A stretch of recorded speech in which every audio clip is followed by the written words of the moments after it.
Good morning, students. Welcome back to your physics class. So, let's review a little bit what we have read so far. In the first lecture, we had read about rest, motion, and reference point. An object is said to be at the state of rest if its position does not change with time. And if position of an object changes with the time, it is said to be in state of motion. That is, object is changing its place with respect to time. The point from where we start our measurement, that is called our reference point or origin. Like if you mark a line, you start from mark 0. So that 0 is our reference point or origin. Then we read about distance and displacement. Distance is defined as the length of total path traveled by an object, and displacement is the shortest path between initial and final point.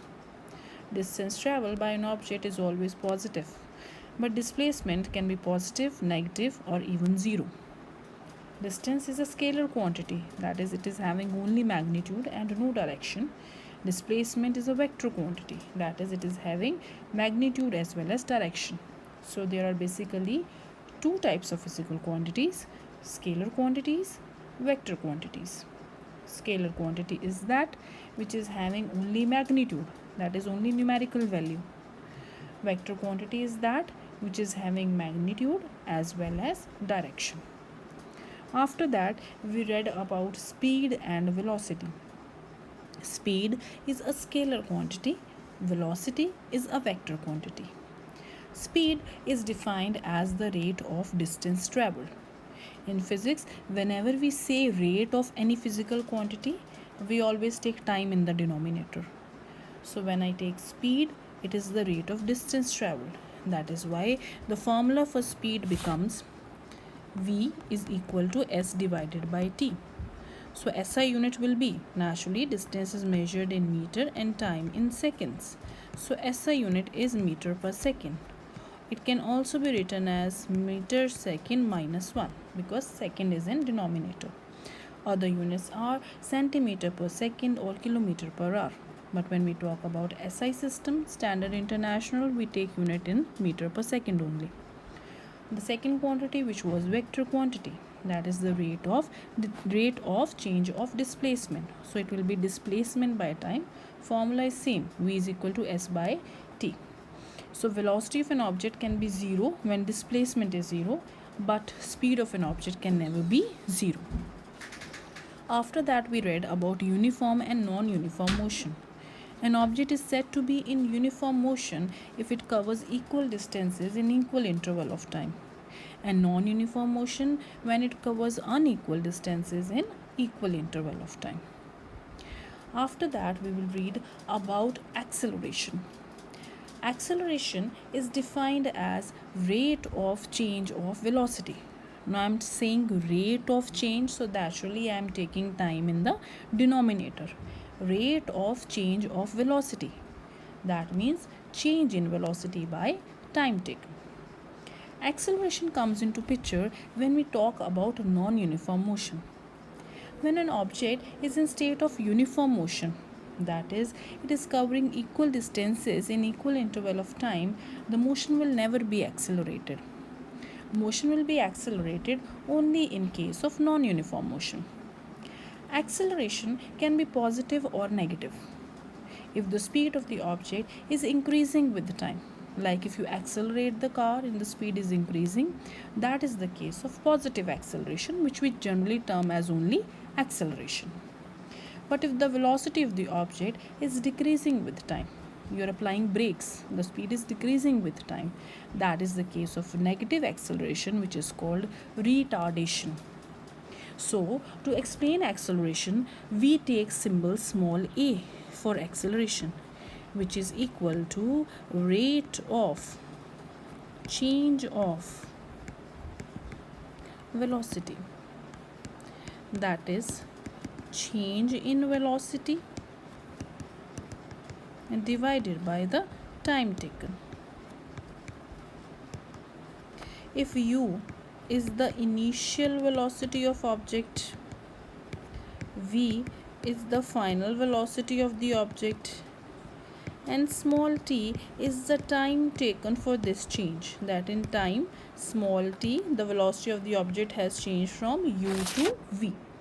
Then a, what will be a? Change in velocity. Change is always final minus initial, so it will be written as v minus u divided by time taken is t. So this is the formula for acceleration, v minus u by t. Can you tell me the SI unit here? Very easy. For that, SI unit can be always derived from the formula. Velocity is having SI unit meter per second, right? So meter per second time second. So it will be meter per second square. So acceleration is having SI unit meter per second square. Will acceleration be scalar or vector? Naturally, acceleration is a vector quantity because it depends on velocity. It depends on velocity, and velocity as such is a vector quantity. Since velocity is a vector quantity, acceleration also becomes vector quantity. Okay. So acceleration of a body is defined as rate of change of velocity with time. Formula is final velocity minus initial velocity by time taken, that is a is equal to v minus u by t. So acceleration is a vector quantity and its SI unit is meter per second square. Here a is acceleration, v is the final velocity, u is the initial velocity, and t is the time taken. You must have observed here that after writing the formula, we are writing that what are a, v, u and t. In physics, whenever you write any formula, afterwards you have to define all the parameters which you have taken. Here a, v, u, t are called the parameters. Like if I have written a is equal to v minus u by t, I have to define there that what is u, what is v, what is t, what is a. Okay. SI unit of acceleration is meter per second square. That I already told you how to derive. Acceleration is a vector quantity. That means it is having magnitude as well as direction. What do you understand by uniform acceleration? A body will have uniform acceleration if the velocity of the body changes at uniform rate. That is, velocity increases or decreases by equal amount in equal interval of time. Motion of a freely falling object is always accelerated. That we will read in chapter gravitation, that a freely falling object is always in state of uniform acceleration. That acceleration is equal to acceleration due to gravity, that is 9.8 meter per second square. That is, if an object is falling freely, suppose I am having a chalk in my hand and I dropped it, it will fall at a uniform rate of 9.8 meter per second square. Okay, so the velocity is changing at the rate of 9.8 meter per second square. The velocity is changing at a uniform rate. That is why acceleration of a freely falling object is said to be uniform. Clear?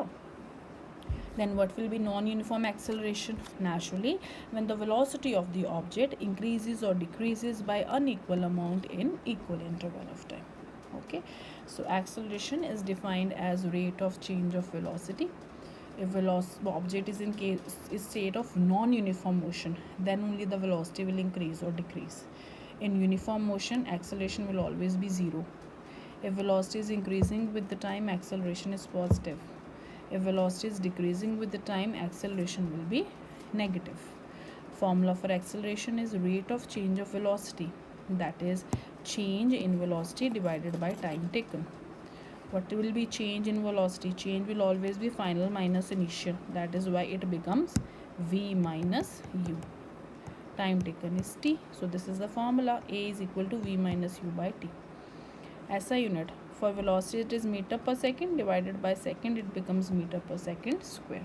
So this is the SI unit of acceleration, and acceleration is a vector quantity.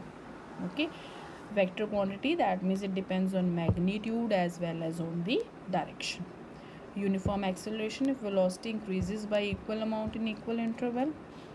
Non-uniform if velocity changes by unequal amount in equal interval. It may increase or decrease by unequal amount in equal interval. If acceleration is negative, that is called retardation. Like if you are applying the brakes, the speed of object will decrease with the time. That is the case of negative acceleration, which is called retardation. We say that the body is retarding. How do we write that? It is called retardation. Retardation means acceleration is negative. Clear? Okay, after this I want to do some numerical practice with you. I'll be discussing some of the numericals from your NCRT book only. See, very important that you should always practice the solved numericals, and for unsolved I'm sending the solution also, but you need to practice them on your own as well. Okay, like the first numerical which I am taking, that is on page, that is on page, wait a second, yes, it is on page 101. Okay, so that is example 8.1. The first example I am taking, example 8.1. I'm reading the statement: an object travels 16 meter in 4 seconds and then another 16 meter in 2 seconds. What is the average speed? They have said object covered. See, you just read the line and write down the parameter, that what is given. They have said object travels, we write it S1 16 meter in time T1 4 second, and then another S2 16 meter in time 2 second. Why I am writing 1 2 here, 1 2? Why? Because if I'll write SS or TT, I will not be able to differentiate. So that's why I write S1 S2 subscript or ST1 T2. Now what was the formula for average speed? That was total distance by total time, right? Total distance by total time. So just put the values here.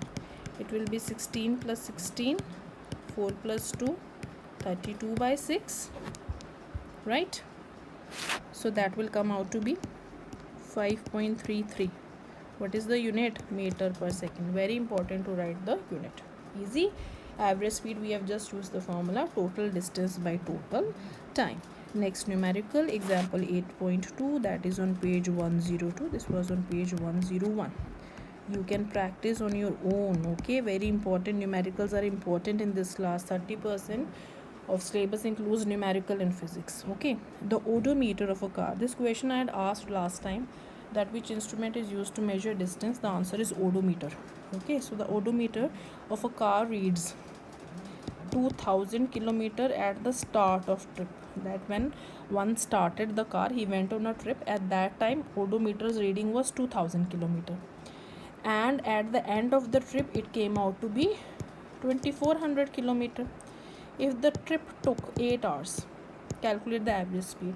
Average speed is total distance by total time, but here we don't have to add the two distances, because to calculate the distance traveled, what was that? S2 minus S1, right?